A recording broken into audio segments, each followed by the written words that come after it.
What if I told you that we were now looking at schools deciding that you can choose what class you want to be in based on your own skin color?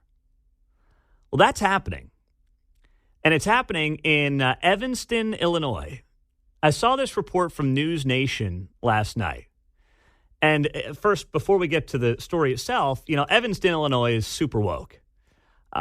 They had a person from Evanston, Illinois here in Kansas City. Remember that panel I was on over the summer that they had the civility bells and all that stuff? Oh, right. The reparations panel. Sure. So Evanston has a reparations program, and they've had it for a few years. So I'm on this panel talking about reparations in Kansas City because, of course, there's a commission going on right now, study happening on reparations in Kansas City. And they fly in this super woke lady from Evanston to be a part of the panel. Brought in a table, brought some seats so you can get a seat at the table. Yeah, it was a real doozy. That's exactly right. So that's what Evanston, Illinois is. It's where Northwestern is. So, you got all that going on there, and it's Illinois, so they got that whole thing outside of Chicago. So it is exactly what you would think it is. So I'll just play the report from News Nation, and then we'll talk about it here on KCMO Talk Radio. Here's the plans in Evanston, Illinois. The program has expanded in recent years, and this year at Evanston Township High School, almost 200 Black and Latino students signed up for core classes like math and writing for students of the same race. The so-called affinity classes are taught by a teacher of color. District superintendent told the school newspaper that the goal is to provide, quote, a different, more familiar setting to kids who feel really anxious about being in AP classes. Evanston isn't the first to try this. Schools in Minnesota, California, and Washington State have also offered elective classes that are race-specific. Federal anti-discrimination laws do ban schools, public schools from mandatory segregation, but civil rights attorney Robert Patillo argues that the voluntary program in Evanston is actually healthy and enriching for students and can even make learning feel more comfortable. Where is Martin Luther King Jr. when you need him? The man has got to be rolling around in his grave right now. So what they're doing, it's a voluntary segregation program for Black and Latino students, where those students can elect to take core classes like math and writing with a teacher of color and surrounded by peers of their same race. So they can choose to take a course, let's say if they're Black, with a Black teacher and only Black classmates. Now, of course, if you were white and you requested this, could you imagine? Yeah, don't go there. I know. It was the first thing that popped into my mind. Mine too, unfortunately. I know. I'm going. I know. But if you are white and you're like, hey, I'm only taking a class with a white teacher and white classmates, you'd be on Morning Joe and CNN for hours on end. They'd be doing, stories on your great-great-great-great-great-great-grandpa. So first off, this is wrong no matter what your skin color is. Let's just start there. Let's just get it right out of the gates. I don't care if you're white, Black, Asian, Latino, it doesn't matter. You have people who are seeing people for their skin color, the antithesis of what was fought for 60 to 70 years ago. Everybody who fought during the civil rights movement, I don't mean literally fought, but fought for the civil rights movement, has got to be sitting there right now, many of them aren't alive, saying, what the heck did we do any of this for? Now we're going back, and by the way, Evanston is not exactly a minority community. It's kind of I don't want to call it uppity, but it is a majority white community.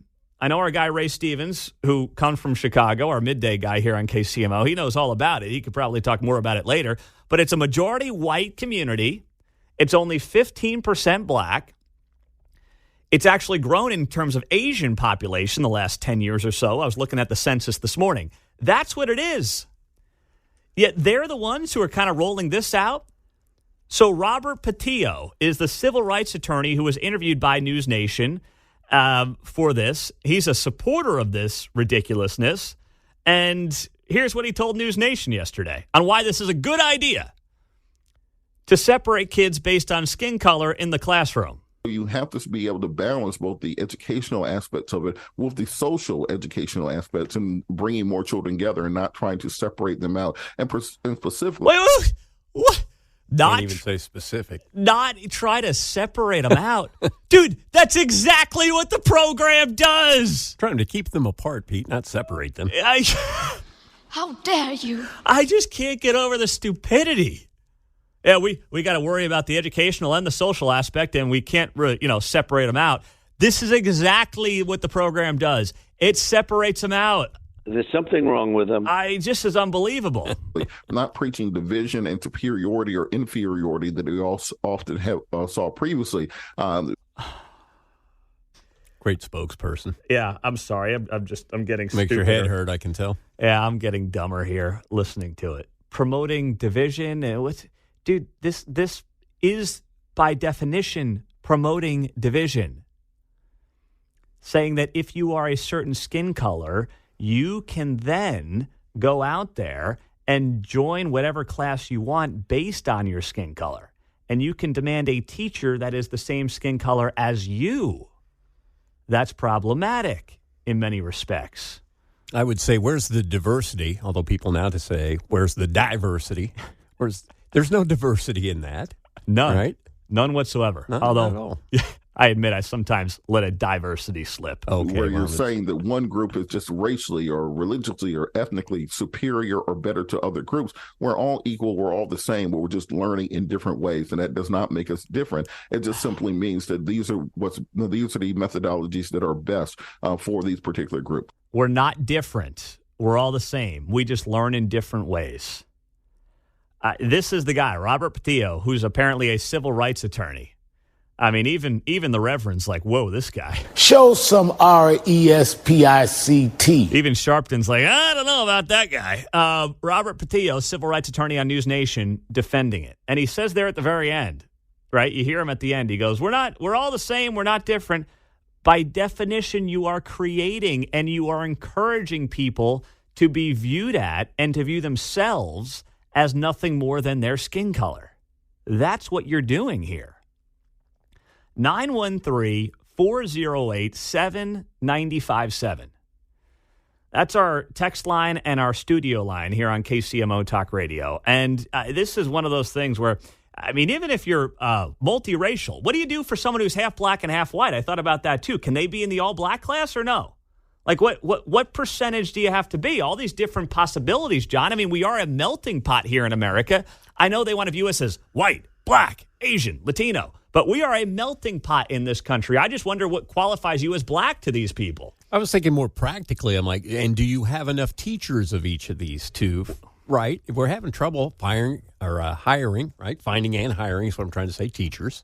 So do you have enough people to fill these quotas? Mike in Kansas City. What's up, Mike? Yeah, so if they're going to have black classes to make the black students feel more comfortable, is Evanston also going to give them black-only water fountains? You know, if we're going to go back to segregation, let's go all the way.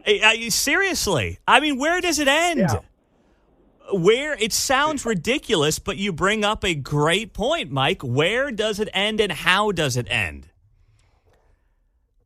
You have people who literally fought, gave their own blood, their lives for this movement for equality. And now we're backtracking. And by the way, you have people in the supposed civil rights movement, I throw up my air quotes because it's a shell of what it was 60 years ago, who are promoting this, who are encouraging this. When is somebody going to stand up, I mean, outside of the obvious, and say, this is horrible policy. This sets us back. This does not move us forward. 913-408-7957, 814 on a Tuesday morning. Tirade Tuesday is coming up at the bottom of the hour. Start getting your tirades ready on a post-Thanksgiving Tuesday on 95.7 FM, KCMO Talk Radio. The part that really also gets me going on this Illinois high school in Evanston offering classes separated by race is that the program is meant to address learning gaps. As if somehow the problem for somebody who maybe is not learning at the pace that they need to, if they're a minority, is, well, they have a white teacher or they got too many white classmates. That's why they're not keeping up. That's the insinuation here with this course that's being rolled out in Evanston, Illinois, that suggests that, hey, you know what? If you are black or Latino or anybody of color, you can request to have a class that is taught by somebody of your color and then also is in a classroom of peers who are your supposed skin color. By the way, there's a lot of shades of Latino and black and Asian, and how are we going to qualify and quantify the shades? That's the other thing I'm trying to figure out here on KCMO. Obviously, a lot of that's tongue-in-cheek, but it also brings up all these ridiculous conversations. 913-408-7957. James is in Shawnee. James, good morning. Hi, how you doing, Pete? I'm doing well, my friend. What's going on? So I have a black wife. So I'm wondering, like, is there some sort of blood test that's going to happen to determine if my sons are black enough to be in the class or to exclude them from the class? How's that exactly going to work? This is the reason I willingly accept to be poor for the rest of my life to put my kids in private school, because this is outrageous. Like, you're telling the kids that there's this invisible boogeyman that's going to hold them back. Imagine if they believed that they could do anything that the kid next to them could do. What, so you have your kids in private school? Yes, sir. How old are they, out of curiosity? So 5 and 2. So they're, okay, same as mine. So they're young. Yeah. So you haven't really had any of the conversations with them yet, but I'm sure you've thought plenty about it. How do you and your wife, plan to approach these kinds of stories, which and I know are not going away? We're not going to feed into it. Like, they're identified by their character and not by their skin color. They're identified by how they handle situations and how they navigate life, not by something that they never chose.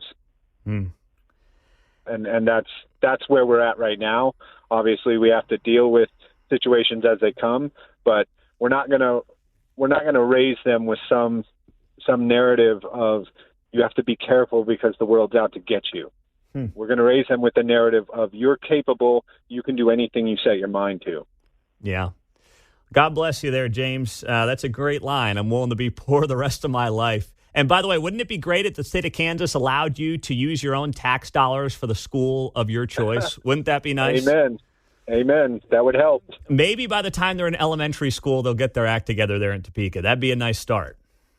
Yeah. Well Thank done. You, Pete. Have a great day. That is James and Shawnee on KCMO, 913-408-7957. That is the text line as well here on KCMO Talk Radio. Great to have you here. Josh in Independence. Go ahead, Josh. Yeah, I was just wondering if we're going to be separating the kids, Chinese kids, Middle Eastern kids. How are we going to be able to monitor if they're becoming extremists in those schools? Yeah, I see what you're saying there, Josh. I see exactly what you're saying. Like, how do you monitor the kids for indoctrination, right, John? Well, it's a special class. You can't be in it. Yeah, right? You can't be in it. We're only going to talk about things we want to talk about. That's exactly right. There are so many layers and so many different angles to how stupid this is on just a human level. I want to look at everybody and anybody and judge them, as Martin Luther King Jr. said, by the content of their character, not by the color of their skin. And what are we reverting back to in too many cases? And by the way, being promoted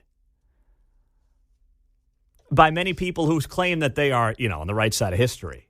They are promoting a world where we judge people based on the color of their skin and not the content of their character. Wouldn't do me any good to say it later, but as we approach, January, when this would come back around, I've noticed over the last few years we've de-emphasized any of Martin Luther King's speech. We might say, hey, it's this anniversary or that, but no replays, right? So I'm going to say now today that I doubt that we see a whole lot more coming up this January. I think that is a safe bet to make. Okay. I don't know what the odds would be on that if Mark were to look on his favorite betting app. We're trending that way for sure, right? Yeah. Oh, it's a day off. It's a government day off. But no one's actually going to take. That's what it's become now. You're right. No one's going to take the morals and the values of MLK and what he fought for and realize that everything MLK fought for, many people are trying to reverse the trend in the name of victimhood and a victim mentality. And that's what James was getting at there with his call with his mixed race kids. His wife's black, he's white. And, I didn't want to put words in his mouth, but what he was saying is I'm not going to raise my kids to be victims because they have a black mother. And you know what? Here's the thing, though, and this is problematic across the board, I will say.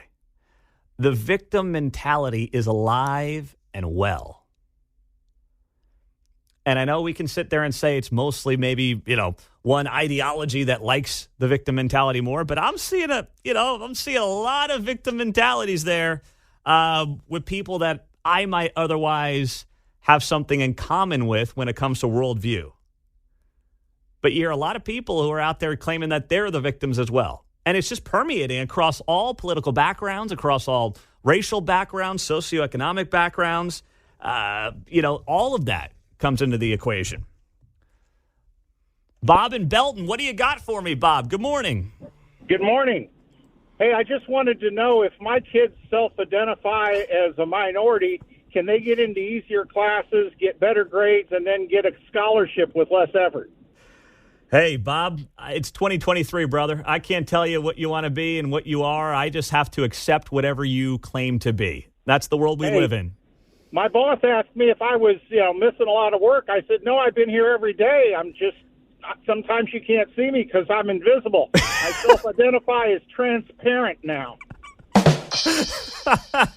Take a bow, Bob, and tell your boss to give you the rest of the day off if you show up. If you show up, of course.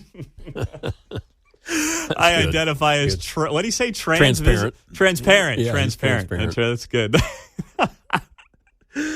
I'd say I could start using that, but unfortunately, the bosses know if I'm here or not. It's pretty obvious. Is Pete off today or is he in today? Well, you just flip on the radio and there I am, or there I'm not. Are any of us really in? True. Where are we really? Oh, gosh, what a world, man. That's what, yesterday I was posting some of this on social media, and I was like, how do you not laugh at this? And this is no laughing matter. No, it really is. It's a laughing matter. I'm sorry. You have to laugh. If you can't find the humor, if you can't laugh, you will be forever miserable. Now, yes, it's serious stuff, and we don't want it to be, par for the course, but you got to laugh at it. You have to have some humor in this stuff. Now you're going to go crazy, and I'm not going to sit here popping blood vessels 4 hours a day. I got to have some fun with the news because it's not good.